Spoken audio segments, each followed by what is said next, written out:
இந்த வாய் இருக்குல்லங்க, இதனால நமக்கு தரித்திரம், வறுமை வருமா? வறுமைனா என்னன்னு சொல்லுங்க?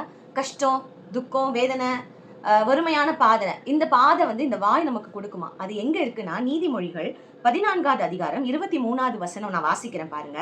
"சகல பிரயாசத்தினாலும் பிரயோஜனம் உண்டு. உதடுகளின் பேச்சோ வறுமையை மாத்திரம் தரும்." நம்ம எதனா செய்யணும்னு நினைக்கிறோம்னா அதுக்காக பிரயாசப்பட்டு செய்யுங்க. அதுல பிரயோஜனம் இருக்கு. சின்னதா செஞ்சா கூட ஏதோ ஒரு பிரயோஜனத்தை கர்த்தர் நம்மளுக்கு தருவார். ஆனா எதையும் செய்யாம இந்த வாயை வச்சுட்டு சும்மா இல்லாம நான் இதை பண்ணிட்டு அதை பண்ணிடுவேன், இதை முடிச்சிருவேன்ட்டு சும்மா இந்த உதட்டோட பேச்சினால நம்ம பண்றதுனால நம்மளுக்கு வறுமை தான் வருமா. இது நல்லா புரிஞ்சுக்கோங்க.